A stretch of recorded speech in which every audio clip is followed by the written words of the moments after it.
The roaming ripoff. Anyone traveling cross-border in Europe has experienced it. That balloon phone bill at the end of the trip with extra charges for using your mobile phone in other countries.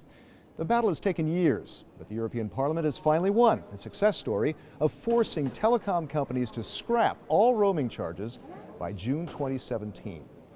Hello and welcome to People First, the EPP Group's monthly program on issues with impact on people like you. Joining us to take a look back and a look forward at roaming is Paul Rübig. You're the Vice Coordinator for Industry, Research and Energy with the EPP Group and a longtime campaigner against roaming. How does it feel now? By the time roaming ends in 2017, that'll have been about a decade since you started your fight. How does it feel? You know, that's politics. You have to fight step by step and you have to convince the people. And at least on European level, you have to find a solution with the Council, with our national ministers. And so the Commission is really working hard to get the internal market, but step by step we are getting it. Well, let's take a look at that step by step, how that happened. Let's take a look at our report. Scrapping roaming surcharges by 2017 is a major challenge to phone companies. They've relied on those charges for profit and investment in new technology to expand service. But proponents argue it's win-win, that Europeans who travel will save hundreds of euros a year on average. Lower prices will stimulate more competition and phone use, expanding the market. That will mean more business for all telecoms, a bigger pie to share. How did we get from roaming charges of 50 cents a minute on average, much more for some consumers, to zero by 2017? It was a long political battle, seeking to balance the interests of consumers and the telecom industry. Paul Rübig of the EPP Group has been battling for years to scrap roaming charges. He attributes it in part to a love story of an Austrian student hit by hundreds of euros in roaming charges for a long call to her boyfriend when she was visiting the European Parliament. It took more than 2 hours because she was in big love with him, and she was used that at home the minute would cost approximately 7 cents. As she got the bill, it was €3.60. So from 7 cents to €3.60 and more than 2 hours talks, the telecom invoice was much higher than the overall travel costs. So she blamed Europe for not being able to have an internal market. And there are a lot of other people hot and heavy about that, angry, hammered their phone bills. Do you have any other stories from back then like that? Yes, there are a lot of stories. We had in the very early beginning very high charges on this.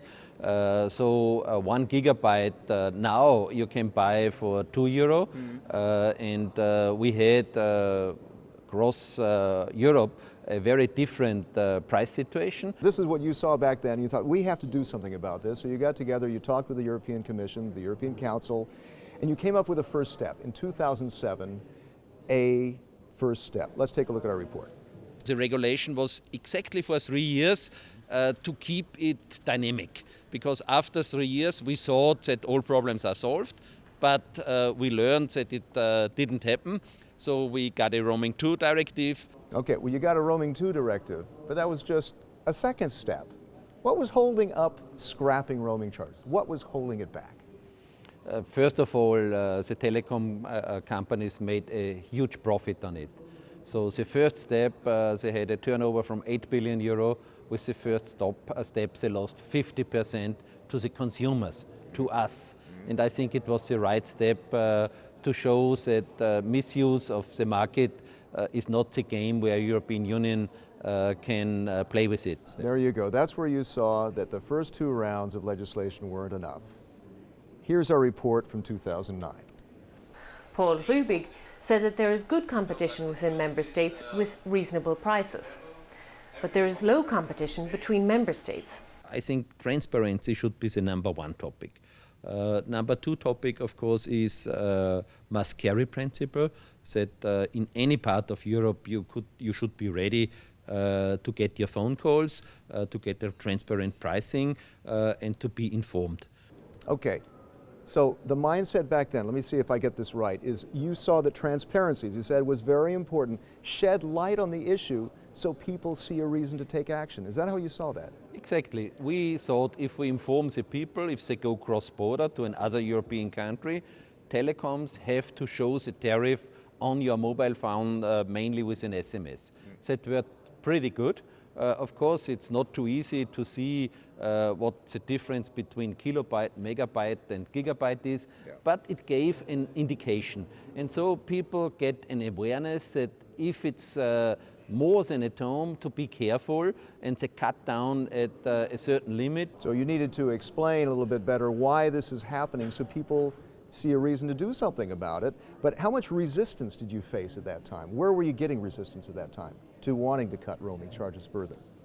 You know, in the roaming one, the telecoms told us we have no legal base for it, and for them it was just loving that politicians start to negotiate on European level. Also, we got a claim at the European Court of Justice, but we won for our citizens.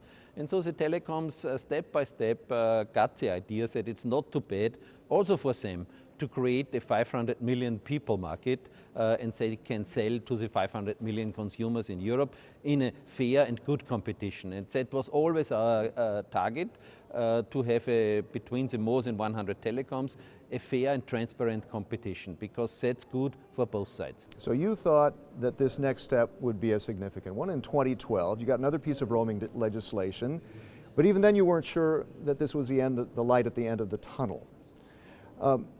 This is what you told us back then, and you were making this argument about single market, very key. Now a roaming 3 directive, and I think we will also have a roaming 4 directive. Hopefully not, but we will see. ICT is information and communication technology is very important for growth in Europe. So to free the incumbents and to give to new entrants a chance to grow, and for the investors to look for the company who is the best in the market and put the money there where the people love to make their phone calls and their downloads. That is the real issue of internal market. Okay, so you got in 2012, you got this roaming 3,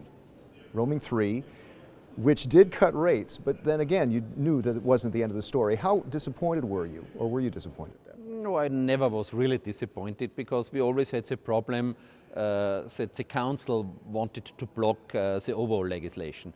So we came from the very early beginning with every negotiation a step lower in the misuse rate. And so for the consumers it got cheaper and cheaper, and at least it also triggered a new form of competition.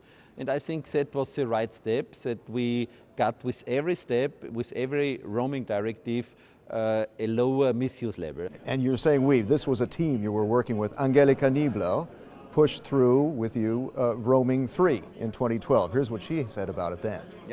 We have an overall objective, that is within the European Union we should have a digital single market, meaning zero roaming charges at all.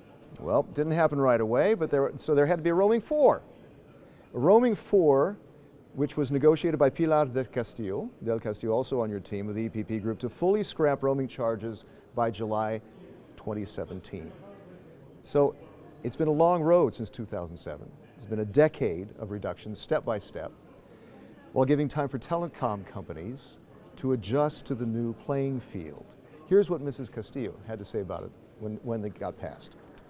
Hemos conseguido que los objetivos que nos habíamos trazado desde el comienzo. Primero, la abolición de los sobrecostes a los que se enfrentan los consumidores al acceder a Internet y tratar de comunicarse por teléfono cuando se encuentran fuera de su país. So, victory there. Battle won. What's the next battle? It was always EPP who brought the agenda onto the table, and it's a real long-standing success for EPP like Angelika Niebler or Pilar del Castillo. And of course the next step is that we want to have a real integrated internal market. What does it mean? We need, for the 5G, for the next generation of telecoms, we need the harmonization of frequencies. It's very clear that only if we have a harmonized frequency policy, we can deliver the full success to the people. We need the net neutrality. We have to show to the people that it's clear that an internal market is a benefit for everybody. And as you know, the EPP group will always fight to get this target. And that's what our wish for Christmas is, that 2018 we have it done. Paul Rübig, thank you very much for joining us on People First.